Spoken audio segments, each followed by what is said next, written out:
Joy here, and I have yet another video about trans topics. Surprise, surprise. Now last time I talked about my own personal transition and how well that's going, but the truth is there is a very dark side to transition.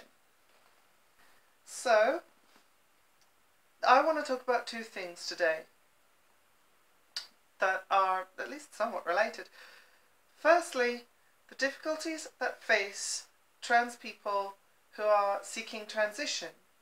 Now, this is going to be mostly based on my experience, so it's basically very Great Britain centric. Obviously, places elsewhere in the world will have different systems in place for transition, different rules, different laws, stuff like that. So bear that in mind when you watch this video if you are not actually anywhere in Great Britain. Okay, so I want to talk about the gender identity clinics in Britain. Okay, so there's currently 8 in England, 2 of those in London, and then 1 each in Sheffield, Leeds, Newcastle, Northampton, Nottingham, and Exeter, which is my local one. As well as there's 2 in Scotland, in Glasgow and Edinburgh, and a new one which opened earlier this year in Cardiff, in Wales, which is now taking Welsh patients who were on the wait list for the London clinics. Now that sounds great. However, the Laurels in Exeter is the GIC that I joined the waiting list for about 1.5 years ago. And at that time they told me that the waiting list to be seen for the first appointment was 2 years. 1 year ago, that number had increased to 3 years. Now, it's who the fuck knows. They are actually refusing to publicly reveal how long the wait is. According to the NHS's own guidelines from nhs.uk, which you can look up, quote, the maximum waiting time for non-urgent consultant-led treatments is 18 weeks from the day your appointment is booked through the NHS e-referral service or when the hospital or service receives your referral letter. And for me that was June last year, 2018. Well, that doesn't reflect reality for anyone, not just trans people. And when you get to the first meeting, it takes almost another year to get that second meeting when you can start actual medical treatment. This is nowhere near good enough. The other issue with these NHS clinics is the gatekeeping. The PDF Mascara and Hope, made by and for trans women about how to essentially game the system, outlines the ways that the clinicians gatekeep trans people's and treatment. And the things that you need to do to get around them. Some examples of what you might need to know in order to convince the clinicians are face being asked irrelevant and insulting questions. You face being judged on your gender presentation. You face not being recommended for HRT, certainly not on the first or second appointment. And also you must avoid red flags, e.g. things like self-harm, alcoholism, drug abuse, those things that people do when they're unhappy with themselves, say from, example, not transitioning. Now this whole situation is what leads people to do risky and reckless things. I myself am one of these people. I am currently buying hormones online without a prescription because the waiting lists are too long and I kind of need to save more money before I can afford to go private. Now this brings me to my second topic that I want to talk about, which is sex work. Now, it's obviously not unheard of for trans people to enter into the sex industry in some way or another, like as a full service provider, or like camera work or stripping, etc. And according to a transgender discrimination survey, roughly 13% of trans people asked have participated in the sex industry, and roughly 25% of them are trans masculine. Now, compare this to national averages. In the UK, there are about 0.11% of the population who are sex workers, and in the US, that number is 0.31%. However, big disclaimer here, statistics for sex workers is incredibly difficult to get an accurate picture of just based on arrests alone, because a lot of people don't end up getting caught. The legal nature of sex work is hazy in some instances, but even if you move these decimals just one place to the right, there's still a disproportionate amount of trans sex workers. So why might this be the case? Well, I have a friend who's considering going into sex work, and for the sake of her privacy and anonymity and also dramatic irony, I'm going to call her Roxanne,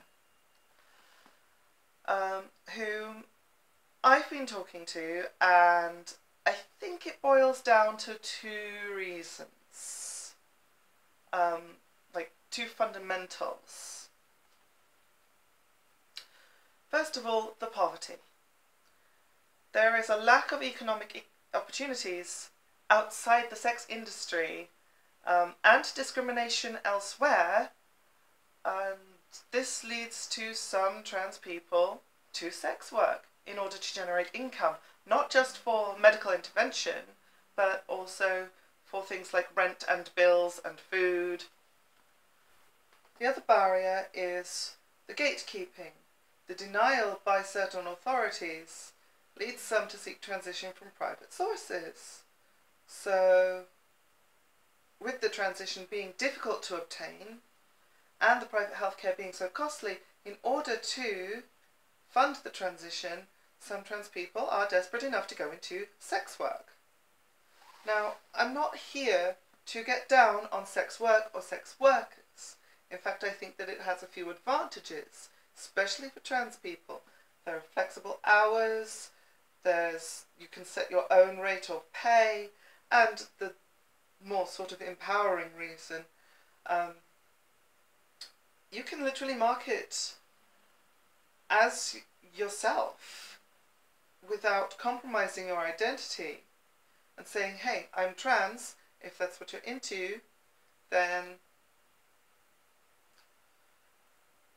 But it comes with many risks, especially because of its status in terms of legality.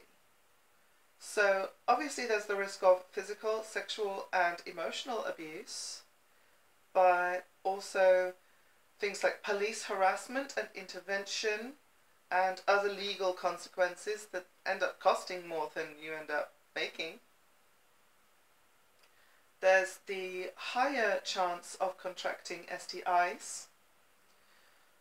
There's the social stigma if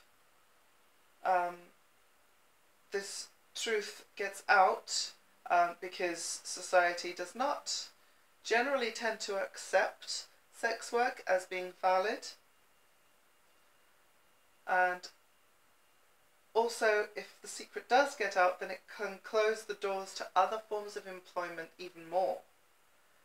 And even something like as simple as advertising is being cracked down on more, especially online. It's far from ideal. And that's really the point that I'm trying to make about this dark truth of transition, that it does lead people to do things that are far from ideal. That's the situation now, and it really needs to be changed. So anyway, I will sign off, and then I'll sing the damn song, okay? Non-binary is valid, god damn it.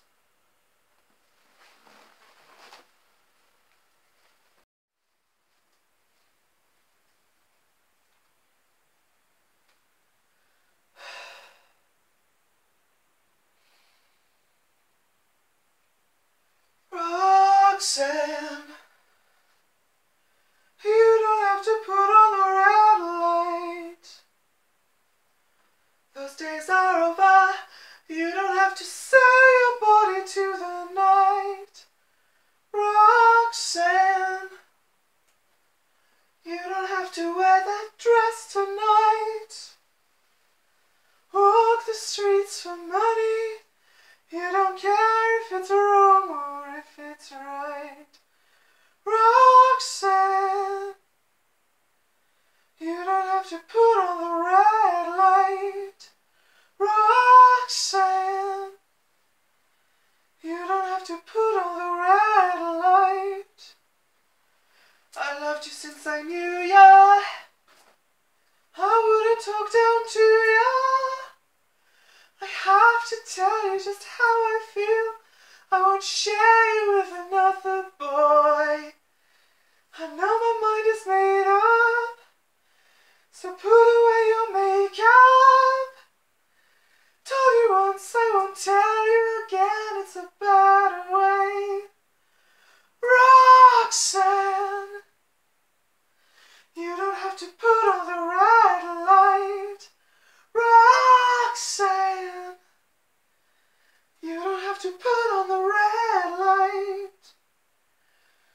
Why does my heart cry? Feelings I can't hide. You're free to leave me, but just don't deceive me, and please believe me when I say I love you.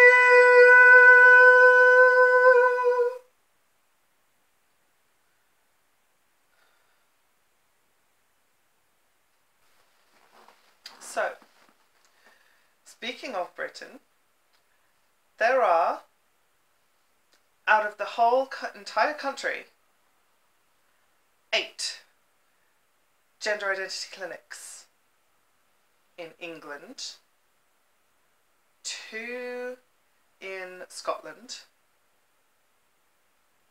and I have introduced that poorly. Okay, so I want to talk about the gender identity clinics in the UK, in Britain, not the UK.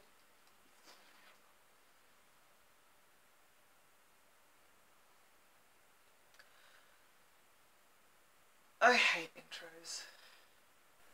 And according to the PDF Mascara and Hope,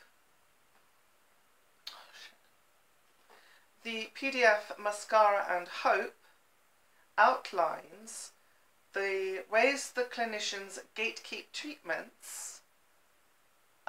Shit. I should have fucking practiced this first.